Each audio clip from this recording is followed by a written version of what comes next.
Do you recharge your battery by being with people, or do you get anxious from even being within 20 feet of anyone in a public space?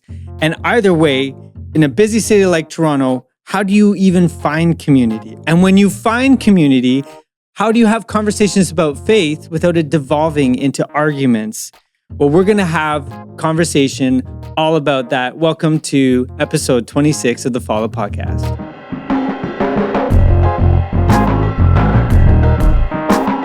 Welcome to episode 26 of the Follow Podcast, an honest and open conversation for anyone actively learning to live like Jesus. We are in season 6, Follow Fresh, and it's based on OneChurch.to's teaching series, New. And I am so pleased to have two people I admire and love being around, Maki Nishikaze and Daniel Leung. Welcome to the Follow Podcast. I'm so looking forward to this conversation. Dan, you've been on before. Yep. So this is your return guest, so this is no big deal to you. But it's nice to have a married couple here on the show, and your relationship has been a big part of your journey in community, which we're going to be talking about today. But I got to ask you a question just to start out.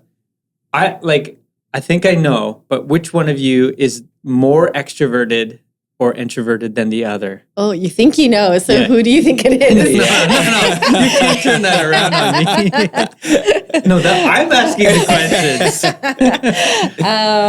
I think we're both very similar, actually, right? It didn't start off like that. Yeah. We've been together for a long time. Okay. It didn't start off like that. Maki was an extrovert. I was an introvert. Back in high school. Yeah. Okay. But now I think I did like a test or whatever, and I think I'm 51% extrovert now. Okay. Yeah, so it's very close now. Okay. Mm-hmm. Yeah. What about you, Daniel? Yeah, I think it really depends on the setting. It's like if it's not introvert, extrovert so much for me as opposed to situation or who we're with. So if we're with a small group of people that, we have community with and we really get along with, I can talk all day. It's fine. Okay, that's interesting. So I would have put Daniel as slightly more extroverted. Oh. But I think you both know how to present. Like you're interested and like not like you're faking it, but like you both are very like into the conversation and present with, at least with me when I'm talking to you guys. And I think this is a big piece of how you guys are, so wired for community, and God's used you in community so much, and maybe taught you a lot about how to be present to community. But it's also cool to know that you don't have to be 100% extroverted. Oh, yeah. And Pastor Jonathan was talking about that this past weekend. Right. You don't have to be the person in the Uber who's chatting the whole time. Yes. To be wired for community, we all are. That's okay. That's really interesting. Mm-hmm. That's really cool. Okay, well, why don't we rewind the clock? You said you've been together a really long time. Mm-hmm. So why don't we go? You might even want to go before that. But like, how was your childhood? Your like the home you grew up in? Right. How did that actually like lean you towards or away from experiencing community? What was that like for you guys? Yeah, you want to go first? Sure. Yeah. So my parents. So I come from a family of 5 parents, older sister, younger brother, and I think what it was my parents normalized hospitality, and so hospitality was something that they practiced and. They didn't necessarily teach it. It was more caught than taught in that sense. So, it wouldn't be uncommon for there to be, friends or family staying for months at a time at our house. We were really involved in our church. And so there would be weekly Bible studies. And, they did life together. They would really come over. I remember as a kid, Matt, you might have this experience too, where, the adults are talking and it just goes so late. And then just as a kid, you're like, I don't know when this is going to end, right? And then you're finding other things to do. Lots of shared meals. Oh, nice. Which was really great. And just seeing how food really brings people together. And I think through that whole experience, I really began to see what church can be like. Okay. And what community does for that. And it's been foundational for me. It's something we want for our kids. We want them to see that, and we want them to experience that. And I don't know, like it makes us happy when they say, "Oh, who's coming over today?" and it's like a Monday night. and it's a Monday night. That's It's a awesome. weeknight. Yeah. That's so cool. Like the table was as much a part of your Christian experience as the pew. Yes. That's Yes, so I would say cool. that. And I would say that's probably not normal for Western Christians. Do you know what I mean? I think most of us would think so much about the pew and the gathered experience as our Christian experience. How about you? Well, I actually grew up in a non-Christian family, so Okay. family of 5, the same 2 older sisters. But like my parents loved to host. Okay. They had parties all the time, had friends over. And they're just really, I don't know, they like people, they like feeding people. But like so much so that like if they're coming even off an airplane from Japan, they have a guest with them. Like it's just some stranger Yes. from Japan, the first Wow. time in Canada. They're like, oh, we met this person on the airplane. It's true. Really? So we're just going to show them around. So it's like, Wow. okay. So there's always people at my house all the time. Hospitality, like that is really epic. Did it feel weird for you guys growing up, or did that just like No. completely It's feel normal. normal? It's normal. It Normalized. felt normal. Yeah, we always had people staying Yeah. over.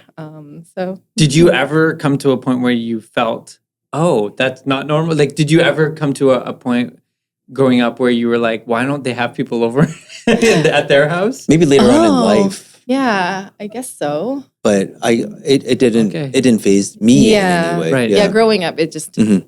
we didn't think about Was it. that a part of your connection to each other? Like being around tables, was that a part of your experience of connecting to each other? Not to get too much in the know. romance side. I know that's not what we're talking about. Yeah, I don't even think so. Actually, No. yeah, Yeah. no, Because that would have been a shared value, I guess, Right. naturally Yes. for you. yeah. I know that when we first got married, we hosted a ton. Oh, yeah, okay. And I think at that time we needed to start talking about what hosting looks like, Ah, and drawing some boundaries around that, and Sure. what feels comfortable, what doesn't feel comfortable. right. So later on we had conversations about that. Well, how has it evolved for you? How is like whether you're talking about like the table or like any other part of community, and I guess we should really like we're talking about intentional community. You know what I mean? Like there's a community that happens when you see someone in the grocery store and you recognize them, but there's something when you invite someone to your table. Yeah. Or you go out together or something where you have that invited experience where like I am spending time with you now. Yeah. You know, Yeah. that intentional Yeah. community. That's the definition. Just so we're all on the same page. Okay. All right. Yes. Yeah, but has that evolved for you as you were growing up in terms of has it changed or grown in richness sure. for you or? Absolutely. Yeah. Like I think when we first got married and we're hosting, it was just friends and, always, getting together, fun.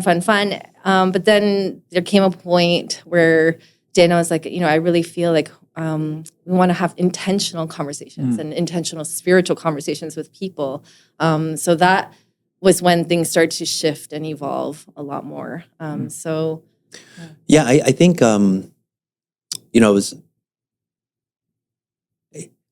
when I bring up this book, like a lot of people don't know about it, but have you heard of Pilgrim's Progress? Oh yes, I read it when I was a kid. yeah, I Really? loved it. Yeah. So you were church. Yeah. So if you remember Pilgrim's Progress is a metaphor, Yeah, I guess, right, yeah. of somebody's Christian life and how they kind of grew. And there's an evangelist, and I think the next stop was somebody who was called the House of the Interpreter, right? Okay. And in the House of the Interpreter, there would be different things going on, and then the protagonist, his name was Christian, would be looking at these different things, and then they would be kind of learning about what it means to be, a Christian, really, and what the values are of what the kingdom of God is like, or the celestial city, I guess, if you're using those terms. Yeah. If you remember. So I think our hearts really, God was doing something in our hearts to really have intentional community, to really work with maybe people who are unchurched, because, I grew up in the church. I was working in a church, and I didn't have time for other people. My focus was really on people who were in my church. And so when this seed began to germinate, it was really about how do we reach people around us? How do we, the word that we throw around a lot is, we really want to focus on pre-discipleship before people become Christians or anything like that. Like that's where our niche is. That's where we love interacting with people. Oh, cool. And so it's in that space, like, we want our home to be like this house of the interpreter where people can come and people can see things and they can experience things and they can be like, oh, your values are different than ours, or the way you do things is different, or find great similarities as well, which binds people together, So that's kind of where we come from, I think. That's really interesting. Are there any models or influences that have led you guys to exploring, like that seems like such an intentional shift for you to make community more than just about good times, but like real, like exploring life together with people. Yeah. Where was there any kind of We didn't spark? know what we were doing. Yeah. We Okay. had no clue.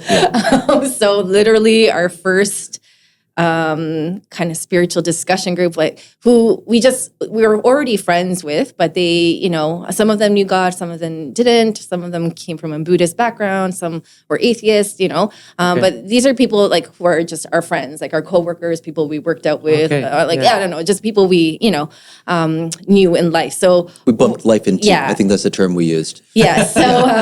So we're just like, oh, do you want to just have dinner with us? And we're just going to, kind of have a conversation about life. And they're all like, okay, right? And so we did. And what was our first topic? Our first topic was, what do you think happens after death?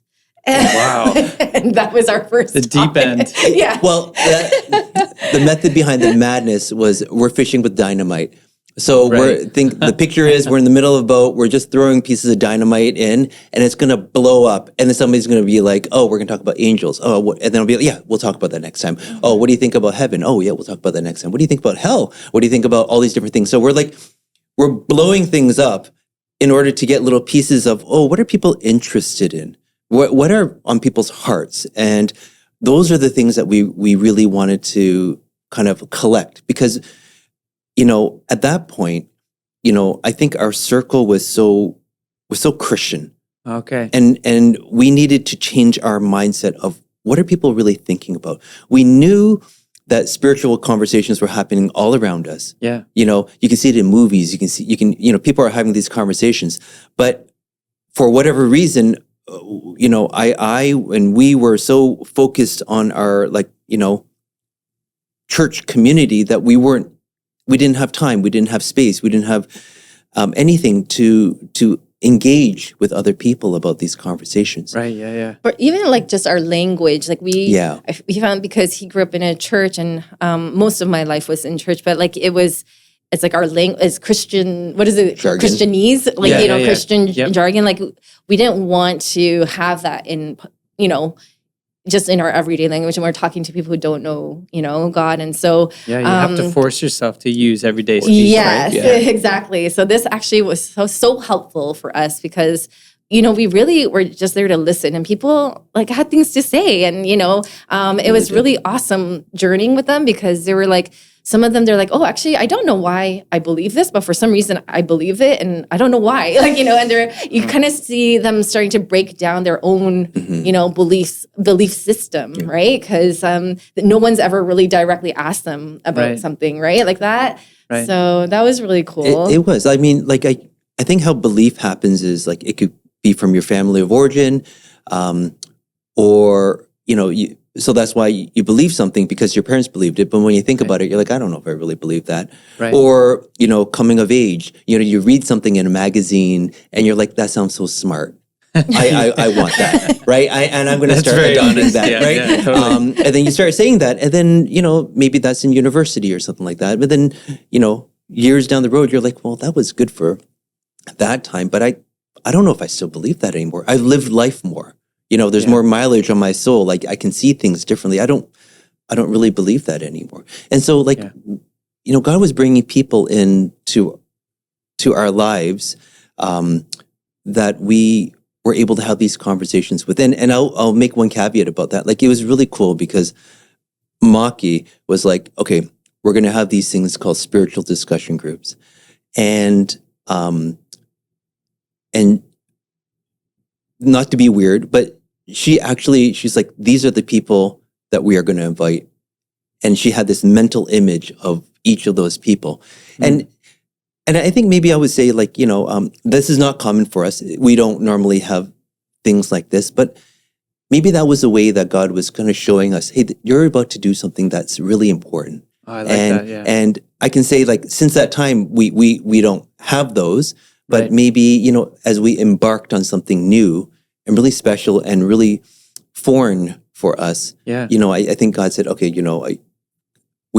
I know you're doubting things, so here, let me give you something, right? And it was more of an accommodation for us in that sense.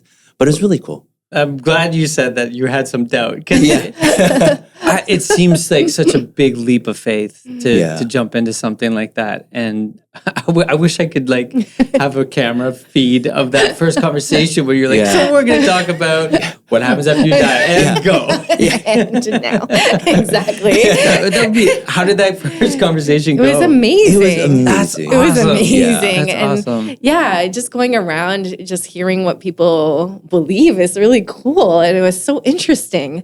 Yeah, love Isn't it it. interesting? I feel like most people really would love to have these types of conversations. Mm-hmm. That's one of the reasons I love this podcast. Yeah. Is because you get to have such deep and like specific conversations. You get to Yeah. go really deep on something and share it. And it really enriches my life to have these. But how hard is it to like, you have to be so intentional to find those conversations. They don't happen Yeah. just by chance, right? But I feel like people are Yeah. so willing. Like they want actually to. Yeah, want they it, are. Yes, right? Just yeah. like you're saying, And I think to be in a space where people are not judging you, right? Yeah. Like it's such a safe space. You We're gotta create a already safe space. friends Yeah. Yeah. to begin with. So it's what I mean? It's just like people are not easily offended or, we just want to hear them out. And there was no such thing as, oh no, I absolutely disagree. Like, no, you don't Good. believe that. Like, It's gonna be tough. Okay. Well, we'll save that. Put it in our back pocket. What happens when someone does that? Yeah. We'll talk about that. Yeah. Okay. But okay, so if you're sitting where you are now, how many years ago was that first group? I know we're just talking about Oh this. my goodness, when was that? That was like 15 No It might have way. been 15 years. ago. Yeah. How beautiful is that? So Yeah. looking back 15 years ago, what do you see differently now, having gone through 15 years of really intentional community and just like learning to practice that? What has changed for you? What has changed in you because of that? Oh, God is faithful. Yeah. Like we Yeah. had no idea what we're doing, and yet God kept providing people, like willing people to Yep. to join our conversations, and like people's lives were changed. Yep. Like many of them became believers, and Wow. We just went to a baptism a couple weeks ago, right? Oh, For really? somebody. One of- Yes. Oh, beautiful. It was amazing. so great. Yeah. Yeah. So God is faithful for sure. I don't know about what we learned, but I can tell you like some of the experiences. Yeah, like, yeah, You know, sure. like it was such a rush. Yeah. Like I think for us it was like, wow, we're actually moving load-bearing walls in some people's lives. We're not moving, but we're Yeah. watching it happen, right? Yeah. And there was such joy in it, and there was just having these conversations and tears. There were tears, there was laughter, there was like real life was happening, right? And it was such a privilege to have a front row seat in these things. So, I think we got so much joy from that. I think if I were to communicate something, it would be like, oh man, this is where it's at. Like there's joy in this. Just being engaged in that way. Has it like reflected back into your own life? Like it sounds like very much like you played the role of older siblings for many people in this type of an environment. But like, how has it fed your own soul being a part of these moments? Oh my gosh, so much. Yeah.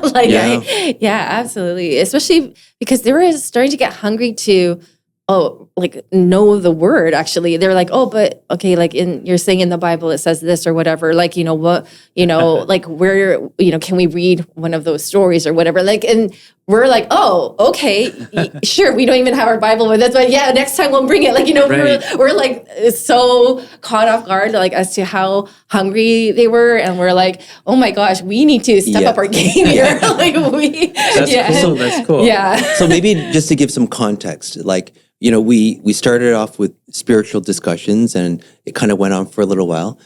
And then we just felt like, you know what? I think everybody wants to know more about who Jesus is. And then so we said, we're going to do Alpha together as a group together. Beautiful. And there was somebody who said, you know what? I loved it when we had spiritual conversations, but I don't know if that's for us, for me. Okay. And we're like, that's fine. I think that the group is moving this way, though. We love you. We're still friends.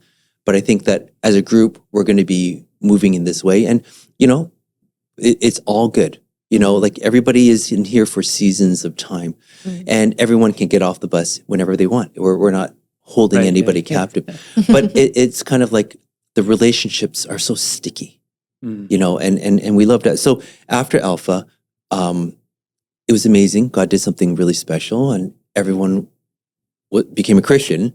And then we're like, what do you want to do now? And I was like, I remember this distinctly because I felt so silly about it. But I was like, well, you know what? Tim Keller wrote this really good book about prayer. What if we did that book, right?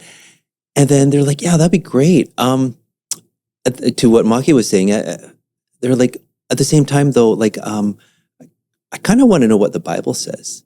And I was like, yeah, that'd be good. And then somebody's like, yeah, I don't know how to read the Bible. And I was like, yeah. So just to kind of like let you know what kind of noobs we were like, yeah, we should read the Bible, right? We should read the Bible with them. And so we were like, yeah, why don't we learn how to read the Bible together? And then so it was really cool. We went through the season of just learning how to read the Bible together and just really simple stuff. Like we were doing inductive Bible study for a little while, like observation, interpretation, application, right? Okay. And so it was the idea of, having a passage and then reading it a couple of times and then be like, oh, what are you observing about it? What are some of the things that stand out, right? And then interpretation is like, well, how do you understand that, right? And then the application would be like, do you feel challenged about anything? Do you feel invited by God to do something? And then so I think where this is different than the Bible studies that I had as a kid was it was more interactive.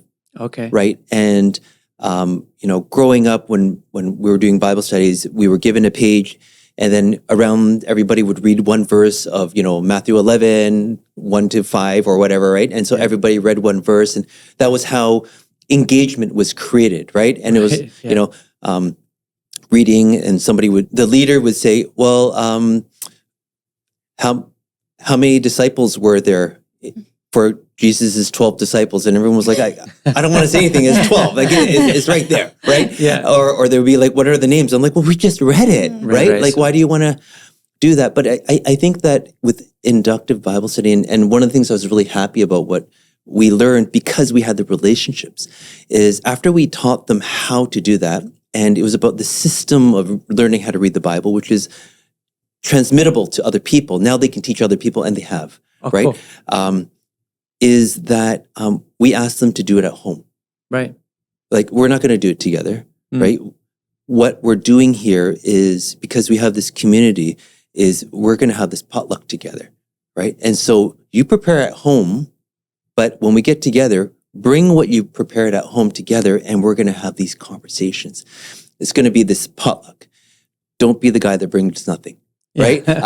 So that was the whole thing, and it was amazing how these conversations flowed and ebbed in different ways. And so many times in these conversations, there would be like this overriding theme, and it was not the one that I thought of originally, right? Interesting. It just so happened that, as we're learning how to handle, God's word. And as we're learning how to have these really honest, interactive times together, it was amazing how the Holy Spirit began to weave a theme together. And it would be like, Matt, what you said, that resonates with me so much. I didn't even write that down, and I would say something, and then Maki would be like, oh my goodness, that's exactly what I was thinking too. Right. And it was amazing how, I can't get over it. It was so amazing how things kind of flowed and ebbed. And, your idea of, what if somebody was really off theologically or anything like that? Yeah.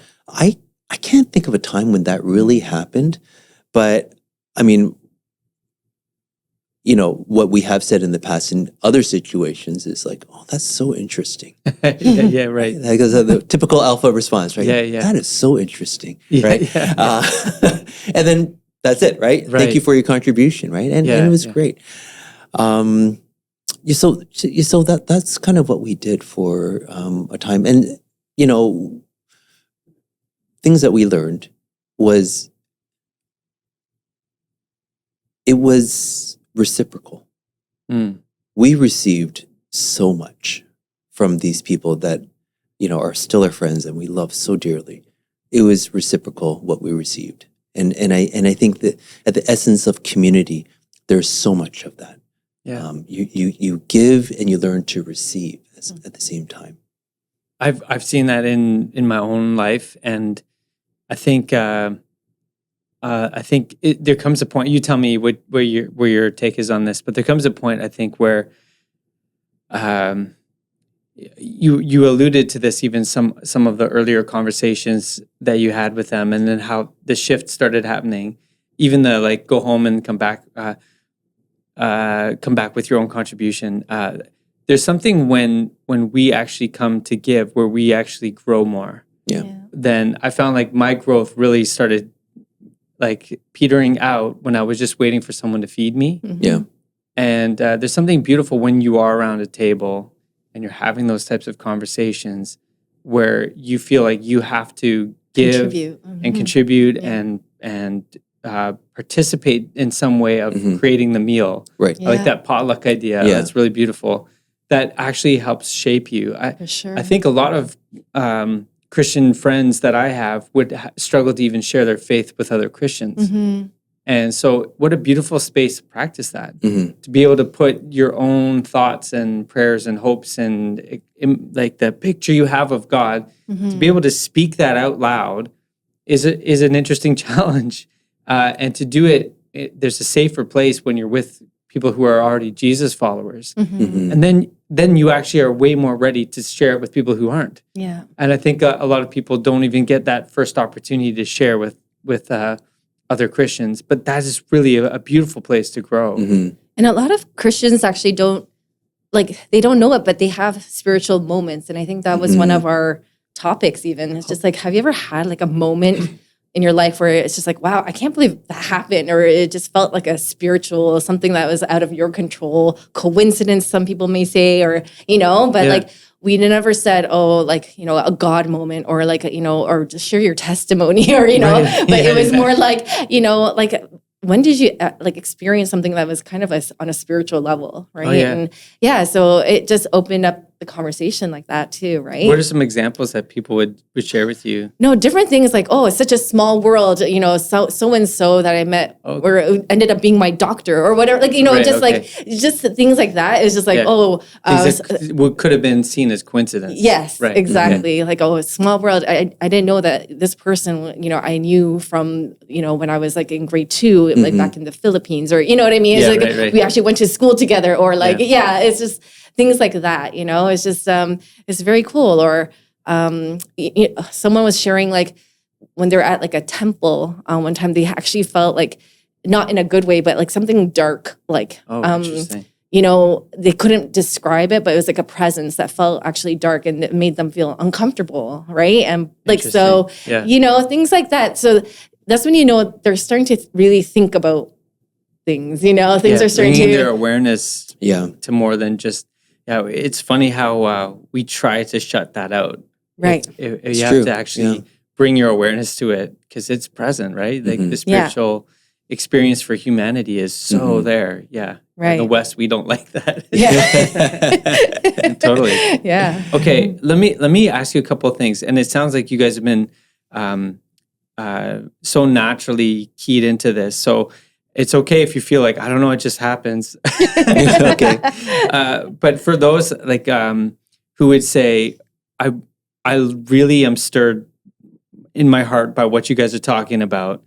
It sounds like something really beautiful. I really want that, but I just want to be like 6 months down the road when it's happening. I don't know how to really kick that off, or how do I get that going, or how do I figure out those early stages, or what happens if I don't like it, or what if the people I'm with feel weird, and like how do you describe managing those early baby steps towards community moments that are more intentional like this? I think, praying about it for sure. Just like how God gave me those names. Right. It was so clear. And so I just asked God to, give us names of people who would say yes and who would be willing to journey with us in this. All right. And he did. He answers prayers. And so it was very clear. So I think I would say, pray first. And you really do need like the right people to, to be doing this with. And I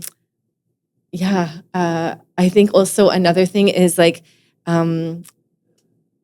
hosting is actually a very, very natural for us, I guess, right? So, I think food always helps with conversations. I 100% agree. I mean, I think food always helps anything. Yes, many things.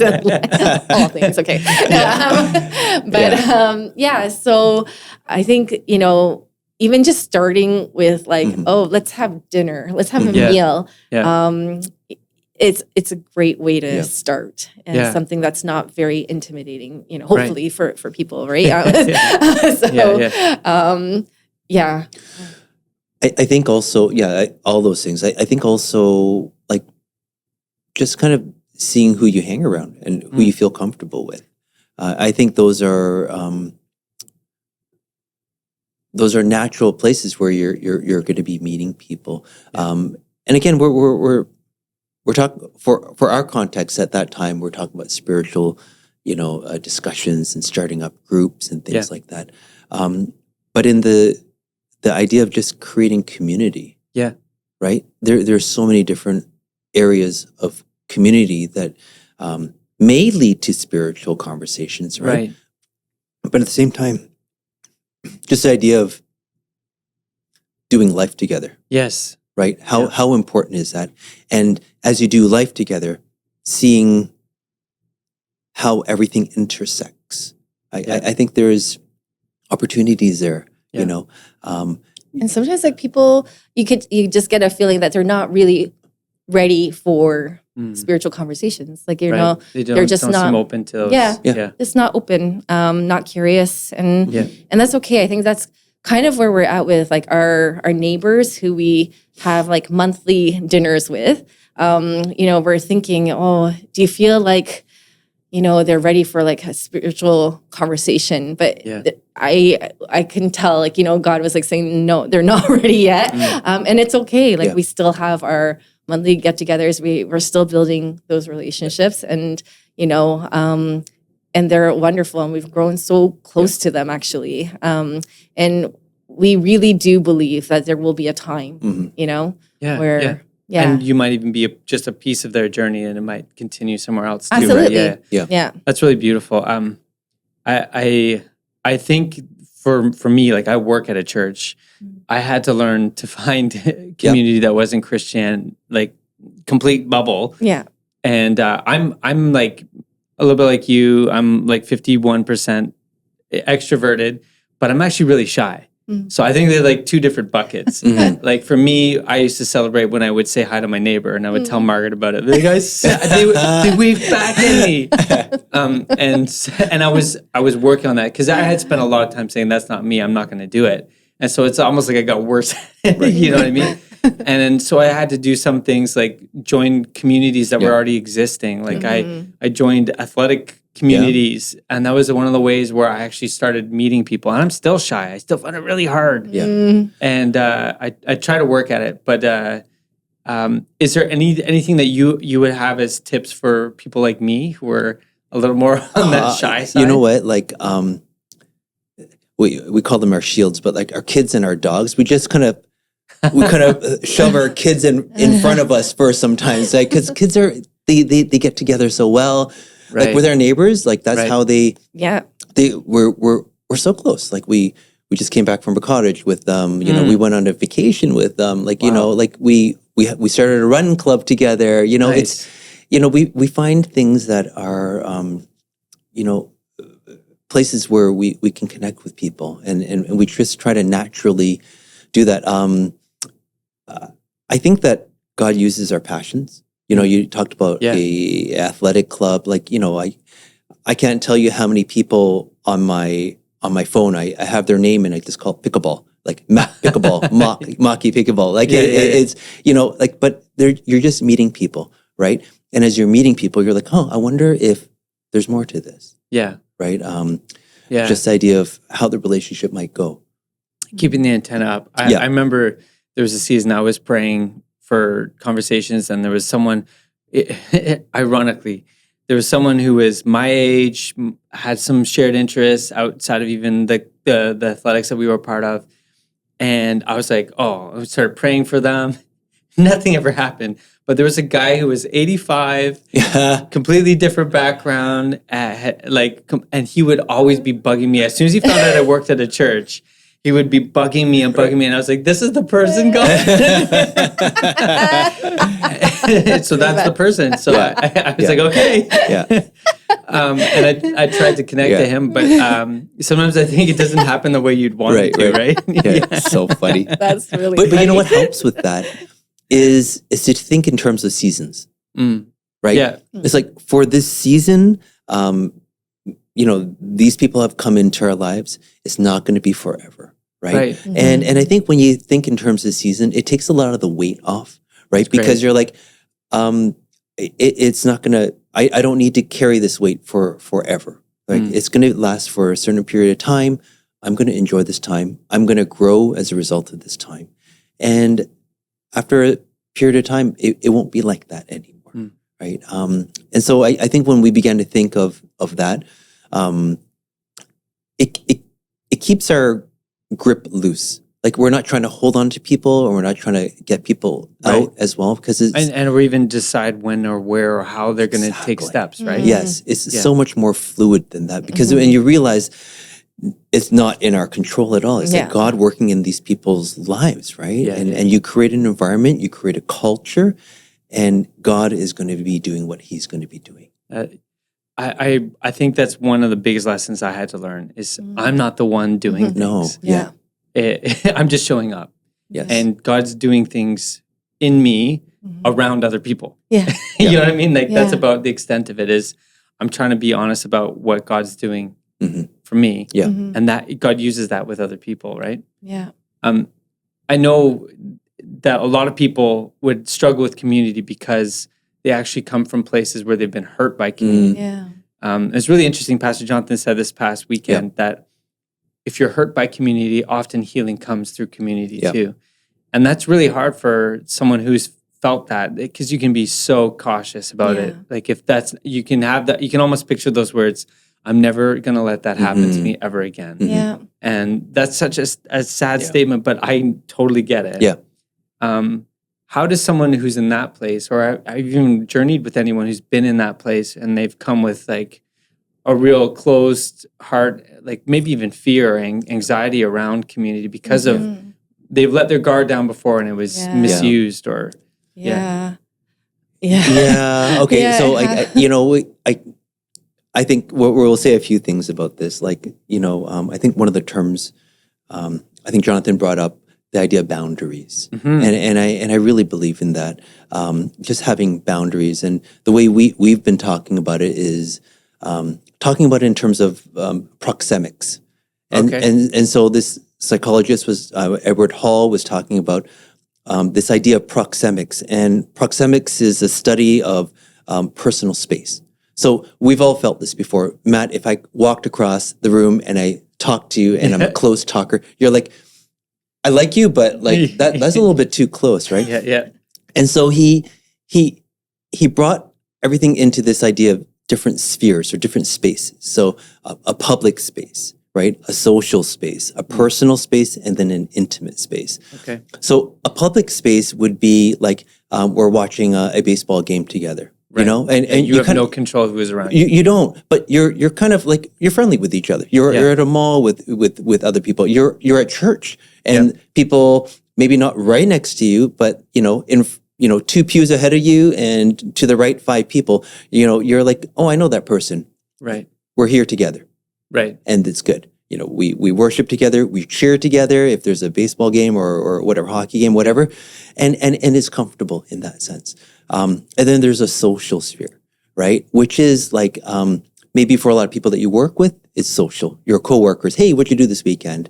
At church, when I serve at the cafe with the people that I'm working with, I'm serving with, I love it. It's great. We're like, hey, how are you doing? We just kind of catch up and we just chit chat and we talk. Nothing too deep. It could, but that's not my expectation for this area here. Right, yeah. And then you got work to do. Yeah, there's a lineup.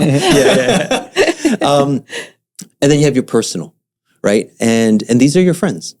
These are maybe your small groups, right, at church. And these are the people that you can talk more deeply with. Hey, this is what's going on in my life. Right. And then you have your intimate, where it's like, this is what is going on in my life. Right. Personal would be like, hey, Matt, like I got in a fight with my wife. Could you talk to me? Could you pray for me? Yeah. Right. Intimate is, Matt, I think I might leave my wife. Right. Yeah. Right. You just feel the weight of that. Right. And so the way that we see this play out in groups is that, there is a weight. When you make a bid with somebody, when you have a conversation with somebody, we're transferring information, we're sharing things, and sometimes there's a weight involved, right? Yeah. And I think the idea here is to make sure your relationships are strong enough to carry the weight. Oh, okay. So, if it's a public, you're not expecting somebody to carry a really heavy weight, whereas for a personal, where I think most of small groups are, a lot of great communities are, you expect a medium-sized weight, but it's not too heavy. And when somebody comes in with something too heavy. And the idea here is to build a relationship so that they can carry the weight of it. And not to fool ourselves, in our lifetime, you're only going to have a handful of people that you can really be intimate with. Right. Yeah. You're not looking for that everywhere you go. And so in some of our experiences, we've seen when somebody brought something maybe intimate into a social or even a personal, and we've seen how somebody said, oh, shoot, I can't come back, or I've overshared, and they felt like not shame great. Even though there wasn't any, but it's their own perception of that. And interesting. And so that's one of the things that we were trying to be like a little bit more cognizant of, and just, if there's any way for us to kind of like be on the lookout for these things, and that's kind of our mental roadmap socially. That's actually how he starts off, like the groups now, is just like just to talk about those different spheres, so that people don't come in feeling like, oh, can I just dump on, share like this. I'm therapy. Carrying this right now, and I really want it, but it's like we haven't developed that relationship yet. That's really clarifying to even have some of those conversations. I think, you you only learn to have those type of boundary setting moments when you've maybe experienced some people crossing that. But I could see that though. If you're not used to having really deep conversations, it could feel really intimate. Yeah. Right. If you're not usually used to talking about, because we are so personal about faith or belief, that it should be probably more exposed than we like it in our Western culture and the Toronto culture, because we're so afraid of the dynamic that it can cause, right? The collision there. That's okay. That's really interesting. Anything else that you've experienced in community that we could learn from in terms of? I think something that helps. Sorry, not to cut you off. Sorry. Yeah, I think that something that's helped a lot is like when we're listening and we're sharing things. It's like we haven't. We've kind of learned to practice not to say, "Oh, I don't think so," or like, "Oh, I know that Jesus did this," or whatever. Like, we just spoke from our own personal experience. Okay. So we're just like, oh, like, personally, like, I'm not sure about, but like, personally, what we've experienced is, this. And whenever we made things going back to our personal experiences, it made things a lot more just safe, I think, Right. Because once again, it's not something that anyone can take away from you. Like no one can say, no, I don't agree with you. Like you didn't experience that, right? So Totally, So I think that's something we've really learned to kind of cultivate in our discussions, right? It's just like, let's just share from what you've experienced, not necessarily like, oh, I heard, whatever, like just a philosopher saying this and that, but like I don't know, just speak from your own, So if only the internet could learn that, maybe in a different place. Right. There's so much. We're often taught, I think, when we do go into these types of spheres, at least online, especially, that it's right and wrong. We try and get oh, this is the truth. This person's got bad theology. This song is incorrect, and it's irrefutable to say, hey, this is my experience. Yeah, absolutely. And it's also so inviting to say, hey, there might be a little bit more room for more than my absolutely unique experience. Yeah. My theology has changed drastically since I was 18. Yeah. And so to say that like I have formed it, I know it, and I will stay this way, that's like that's not a truth that I don't think anyone's ever experienced that, right? Right. Yeah. At least not healthy. If you're learning to grow. Okay. So as a group leader, then maybe can you give us a few tips on how you can lead some conversation? You've been dropping tons of gold here in the middle of this conversation, but even like taking on to what you just said, Maki, with speaking from my experience, that's such a huge way to. That can be your way of leading a group. It's not saying I'm the teacher. I'm gonna like no one would want to share in a room when I'm gonna judge each of the statements. Okay, yours was okay. That's not a way to invite someone to risk. You know? Is there anything else that you've learned as a facilitator in conversations like this that has helped you get to the really, really fun conversations? I think culture is important. Just the safe culture where people can actually share things. Pastor Jonathan mentioned, he said, he had this quote that I really liked. He said, Jesus's table is not built on reciprocity. It's built on generosity. Yes. Right. And when I was thinking about that, I was like, that's so true. And I think that's one of the things that we've experienced is like we set the table figuratively and literally. And when people come and, we're not expecting things from them, they're welcome to be here. It's really amazing to see how that transforms people. When they experience acceptance, when they experience that somebody's actually present with them, because maybe in their lives, people aren't really present with them.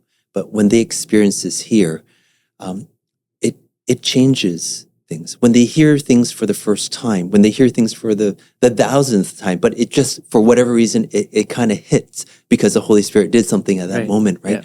Yeah. It's amazing to see what happens at the table, right? And that's why we really believe in that. We believe that when people come to the table, no matter where they are, they can come away from that transformed, right?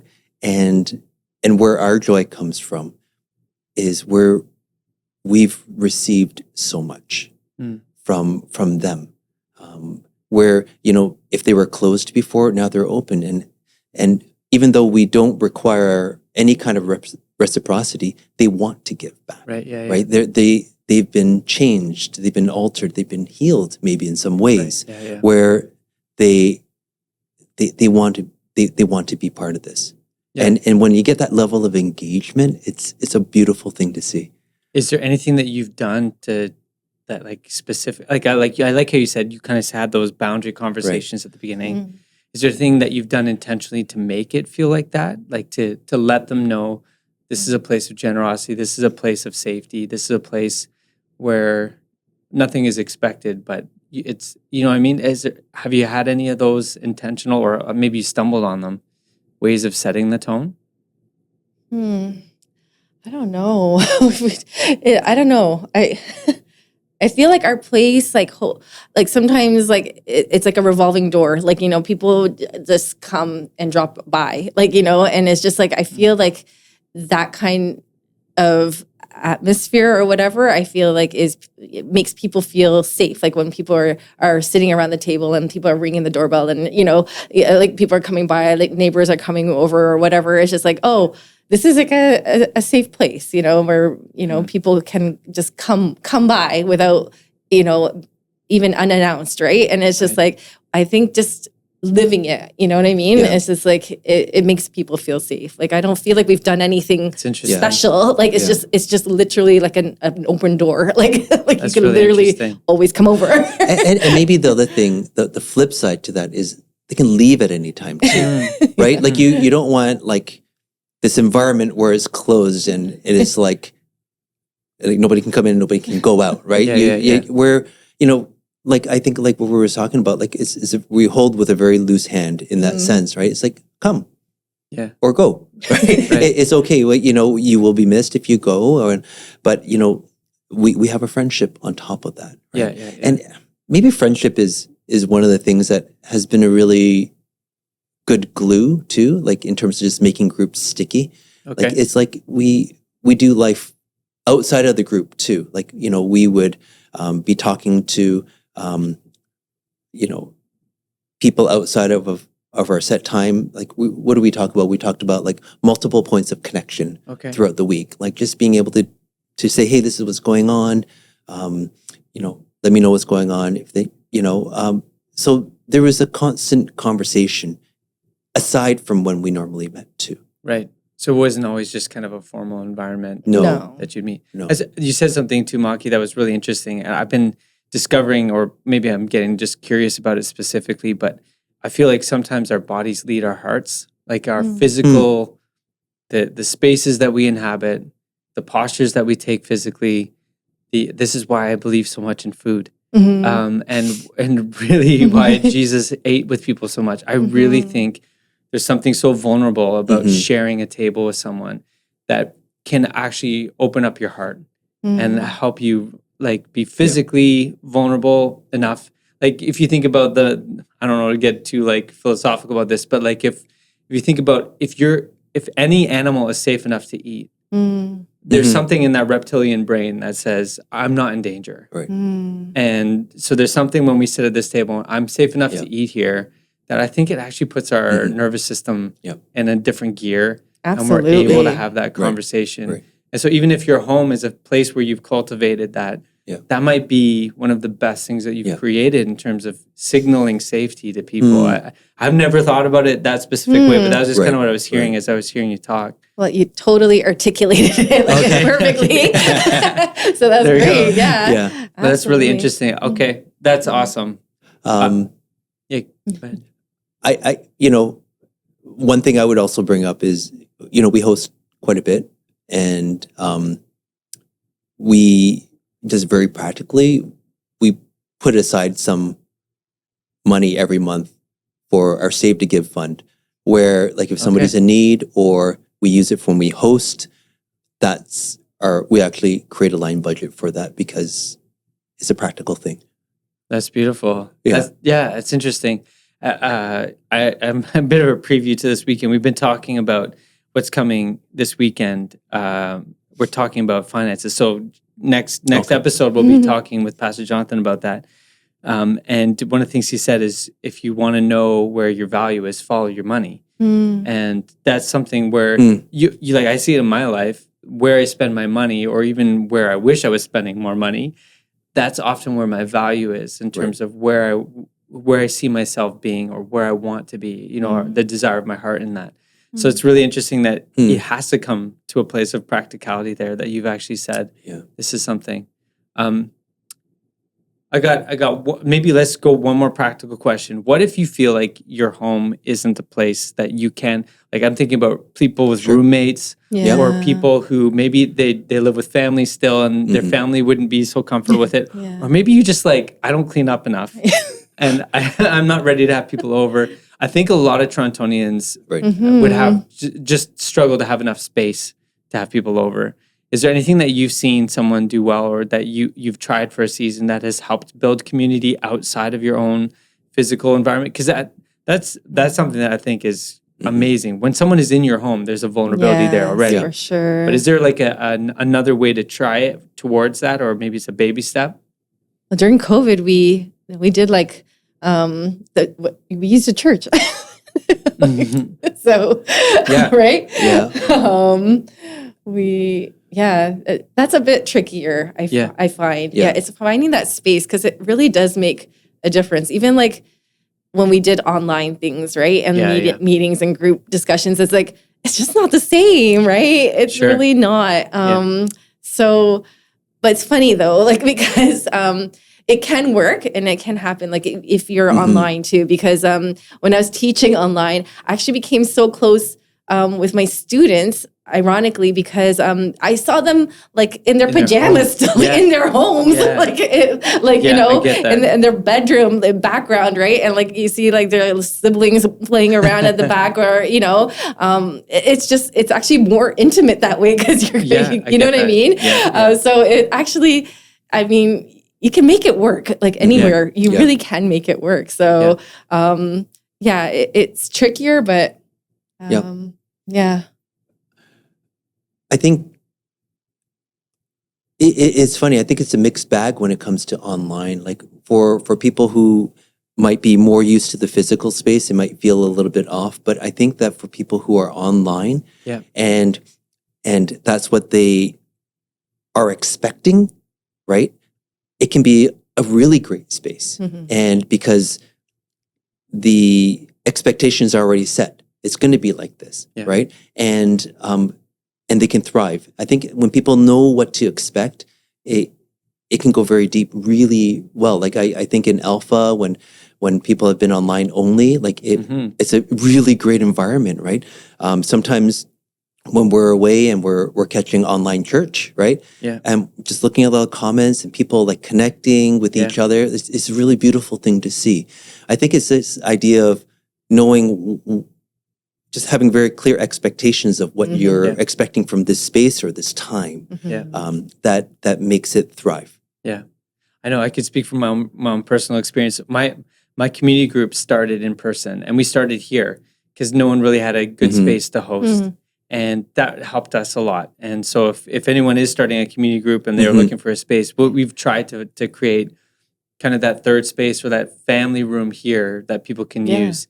And we found that was great. And we had it at our house a couple times maybe, but our group has stuck together for a long time, enough that people have gone through some life changes, and some of them live like very far now. And so the practicality of staying together does move us online. And that's helped us stay together as a community. But I think we built up some of those relationships face to face in the same room that we connect pretty quickly. And our kids are running by us and we're telling them to eat their dinner or whatever. Like, it's a very intimate space online for us as well. Absolutely. That's beautiful. Well, we could talk probably for another 2 hours, especially if there was something on the table. You should have brought something. I know. Where's your bread, Matt? I brought water. I'm sorry. But is there anything else that you just want to is on your heart to say before we wrap up this conversation? It's been really beautiful. I really enjoyed this conversation with you guys. Thank you. It's a very enriching way to live your life. And I highly recommend it. Whether you would consider yourself to be an introvert or an extrovert, just practically, like before we would host a lot, and I would consider myself more of an introvert, we would know what to do. Like I would be cleaning the house and by myself because that was my time to just kind of recharge before people came over, right? I was never, like, even though I needed to take that extra step, I was never, I loved it every single time. Like, I never regretted that at all, even though it might have cost me a little bit more at that time of my life, right? Yeah. Things change, right? And I might not be there anymore. Like, I can talk with people, and it's okay for me to spend more time with greater numbers of people, even if I don't know them that well. But it's so enriching. Yeah. And we've loved it. And we can't imagine doing life any other way right now. Mm-hmm. Yeah. Well, I mean, 15 years of investing your home and your life. And I mean, it's beautiful. You think about how old your kids were when you started doing this. They've grown up with that as kind of like they've experienced it being passed to them. Mm-hmm. That's going to be normal for them. What a beautiful thing for them. And listen, I love you guys. You guys are God has placed kind of a special calling into your guys' lives for community. And so I hope everyone who hears this, that's been a part of this, they hear it as inspiration and not as targets. Because I think he's calling each of us to completely different spaces of how we do community. And you guys have been really vulnerable in sharing how he's led you to your space. And I find I'm inspired to that, but I also know that's not my calling to be exactly how you guys do it, right? But I have felt that God has led me through being inspired by your lives to new areas of challenge and developing community in my own life. So if anyone's watching and you want to take even a baby step towards that, we have groups. In fact, one of the best environments that we have going on right now is actually Follow Wednesdays. And this is an environment where you actually, it's more of a combination environment where you actually hear some thoughts from almost a teaching moment, but then you actually sit around a table and you experience even just practicing talking about, oh, that was interesting, or this is where I'm at. That's such a great baby step. It's a good dip your toe into it moment. So if you want to join that, is actually by the time this releases it, the first one would have been last night. So come join us next week. It's a come when you can environment.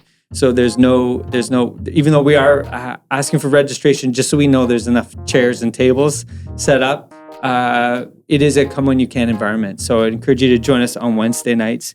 Daniel, Maki, thank you for being a part of this conversation. Really appreciate that. Everyone watching, so appreciate that you've been here. Links for everything that we mentioned, even some of the stuff we wish we mentioned, will be in the show notes and the video description. But thank you for leaning into this honest and open conversation for people who are actively learning to live like Jesus. We are already looking forward to our final episode in this series with Pastor Jonathan next week, episode 27. We'll see you next week. Thanks, everybody.